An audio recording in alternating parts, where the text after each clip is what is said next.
It's 1965, a dusty job site somewhere in America. A pickup truck coughs, then settles into a deep, steady hum. No drama, no roar, just a quiet, unstoppable rhythm. The kind of sound you don't think twice about.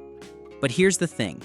That engine under the hood, the one nobody brags about, the one nobody posters on their wall, would go on to outlast V8 legends, survive abuse that would kill most engines in minutes, and quietly earn a reputation as one of the toughest power plants Ford ever built.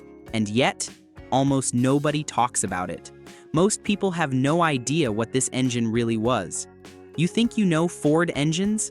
Not like this. Because the real story of Ford's 300 Inline-Six is about engineering choices so simple, so stubborn, and so brutally effective that they created something close to indestructible. But it didn't start that way. Back in the early 1960s, Ford had a problem. Trucks were evolving, payloads were increasing, job sites were getting tougher, and while V8 engines were grabbing headlines with horsepower wars, truck buyers didn't care about quarter-mile times. They cared about one thing: torque. Low-end, relentless, pull-anything torque. And Ford needed an engine that could deliver it every single day without breaking. The competition was fierce. Chevy had their Inline-Six. Dodge had theirs. Every truck manufacturer knew that the working man's engine had to be different from what was going into passenger cars. Different priorities, different expectations, different kind of punishment, because a truck engine doesn't get babied. It doesn't get warmed up gently on Sunday drives. It gets started cold on Monday morning, loaded heavy, and run hard until Friday evening. Then it does it all over again, for years, sometimes decades. So in 1965, they introduced something that looked almost outdated the moment it arrived. A long, heavy, cast-iron Inline-Six. No fancy design, no high-revving ambition. Just raw displacement and mechanical honesty. The Ford 300, 300 cubic inches, that's 4.9 liters, built with a massive cast-iron block and head. A bore of 4.0 inches and a stroke of 3.98 inches. Almost perfectly square, but leaning toward torque. And right away, you could tell, this thing wasn't built to impress. It was built to work. Early versions made around 170 horsepower. Not impressive, even for the time. But torque? Around 283 lb-ft. And more importantly, it made that torque low. Right where trucks live. Idle. 2,500 RPM. 2,000 RPM. That's where the magic happened. While V8s needed to breathe hard and spin fast to make power, the 300 was already doing its job at speeds so low you could barely hear it working. That was the secret weapon. Not peak power, usable power. But there was a problem. At first glance, this engine seemed too simple, too heavy, too basic. While V8s were getting better breathing, higher compression, and more refinement, the 300 Inline-Six looked like a relic. And people underestimated it. That turned out to be a mistake. Because what Ford engineers did, intentionally or not, was create an engine that thrived under stress. The Inline-Six layout itself was the first clue. Unlike a V6 or V8, an Inline-Six is naturally balanced. No need for balance shafts, no awkward vibrations, just smooth, even firing. That meant less internal stress. Less stress meant longer life. Every piston fires at perfectly even intervals. 120 degrees of crankshaft rotation, like a perfect heartbeat.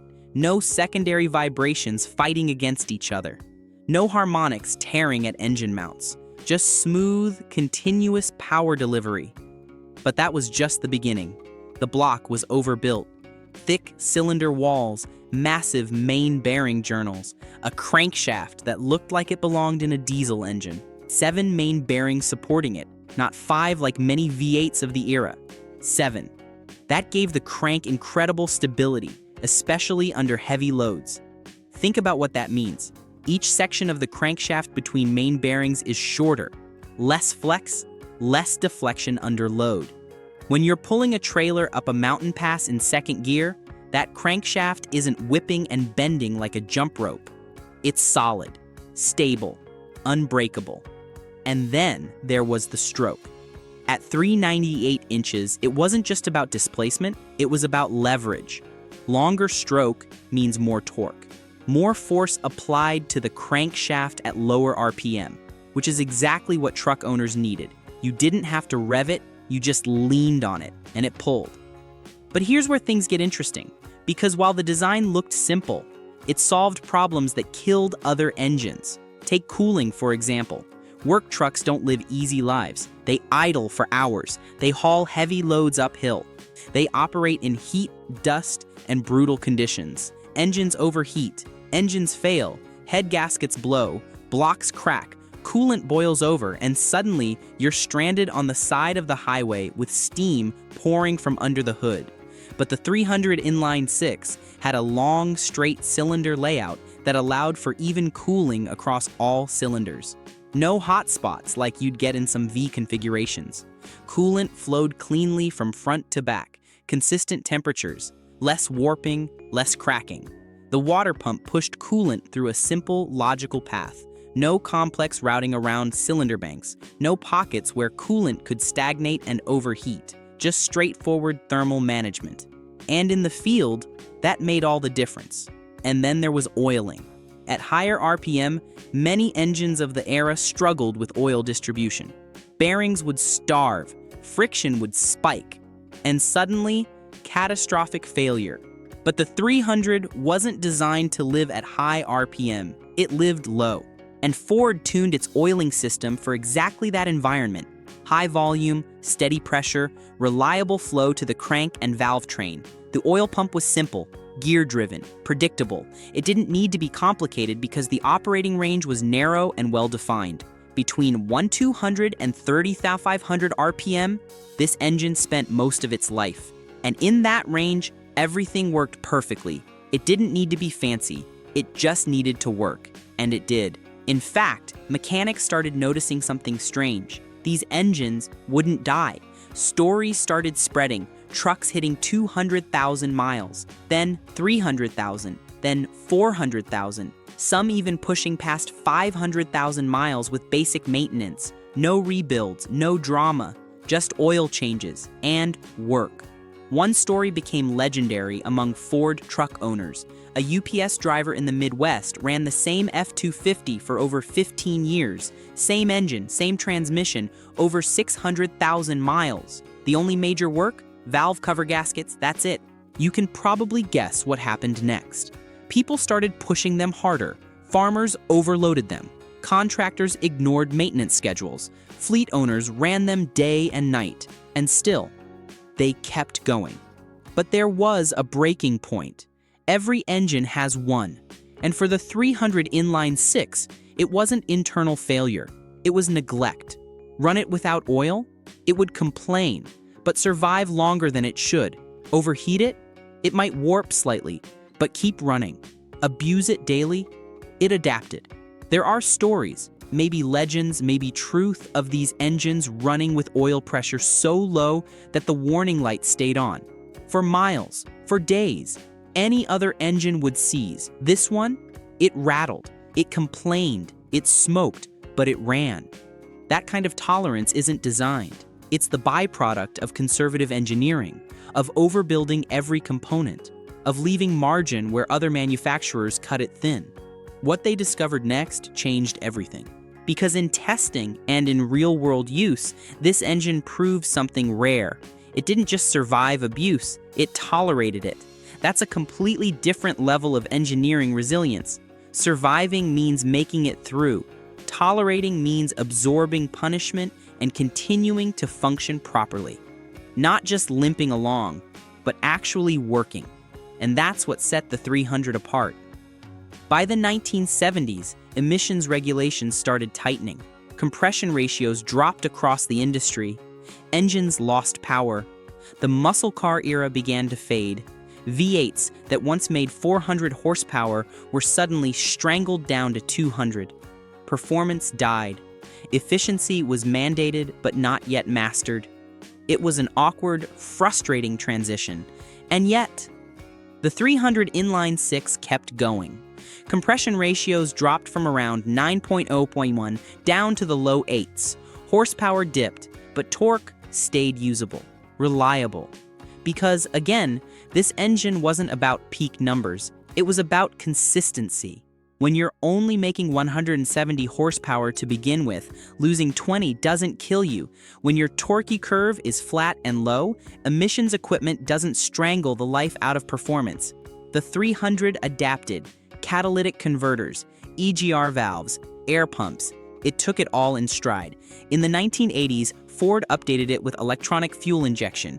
Suddenly, throttle response improved. Cold starts became easier. Efficiency went up. Horsepower climbed to around 150, 170 HP, depending on configuration.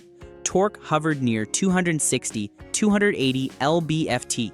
Still not headline numbers. But here's the part most people miss. At 2,000 RPM, this engine was already doing most of its work. While other engines needed to rev, this one just dug in. The fuel injection system wasn't fancy. Throttle body injection at first, simple, single injector feeding the intake, but compared to the carburetor it replaced, it was a revelation. Better fuel atomization, better cold weather performance, better emissions, and critically, better reliability. No more float bowls to gum up, no more choke adjustments, no more flooding on cold mornings, just turn the key. And it started. Every time. And then came real-world performance. These trucks weren't setting quarter-mile records, but they were doing something arguably more impressive. They were working non-stop. Fleet tests showed these engines running hundreds of thousands of miles with minimal downtime. In industrial use, downtime costs money.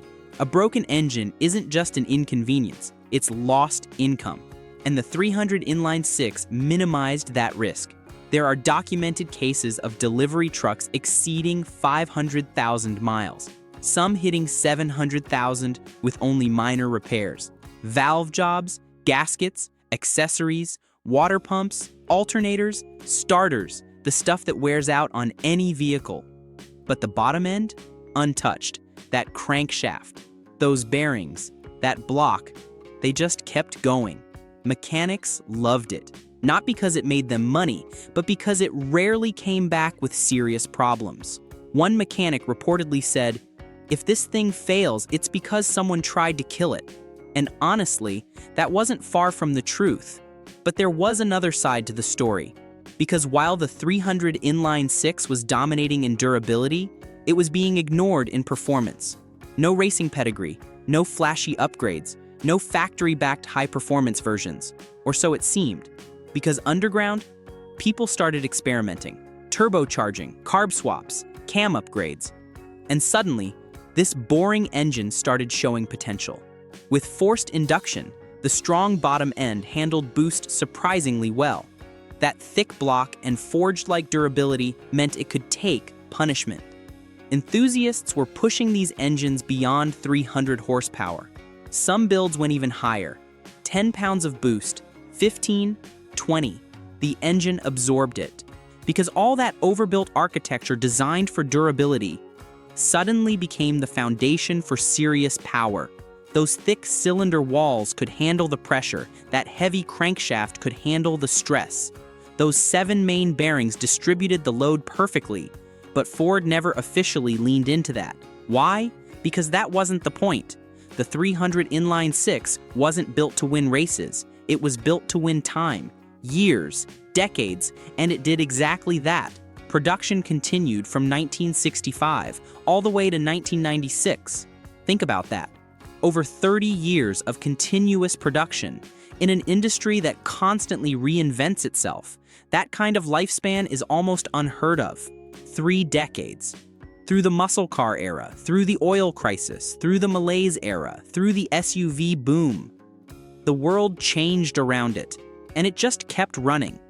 Same basic design, same fundamental architecture, refinements, yes. Updates, absolutely. But at its core, the same engine. And when it finally ended, it wasn't because the engine failed, It was because the world changed. New emission standards, new efficiency demands, new engine designs, lighter materials, more compact layouts, overhead cams, variable valve timing. The Inline-Six, with its long block and heavy cast iron construction, didn't fit the future anymore. It didn't fit under the increasingly aerodynamic hoods. It didn't meet the fuel economy targets. It couldn't compete with the power density of modern engines. So Ford retired it. Quietly.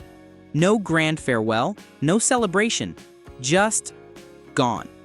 The last one rolled off the assembly line in 1996, installed in an F-150, probably destined for a work site somewhere, where it belonged. But the legacy didn't disappear, because today, the 300 Inline-Six has something many engines never achieve: respect. Real, earned respect. Not from marketing, not from hype, from people who used it, from mechanics who trusted it, from drivers who depended on it, and from enthusiasts who now recognize what it truly was: a masterpiece of practical engineering. It didn't chase horsepower numbers. It didn't need to, because it solved a different problem. How do you build an engine that refuses to quit? Ford's answer was simple: overbuild it, keep it simple, focus on what matters. And the result was an engine that outlived expectations, outperformed its reputation, and quietly became one of the most reliable power plants ever made. That's the forgotten genius of the Ford 300 Inline-Six. Not flashy, not famous, but unstoppable. And maybe that's the real lesson here. Sometimes the greatest engineering achievements aren't the ones that shout the loudest. They're the ones that just keep going, long after everything else has stopped. If you enjoyed this deep dive, let me know what engine or story you want to see next. And if you love uncovering the hidden truths behind machines like this, make sure to stick around for the next one.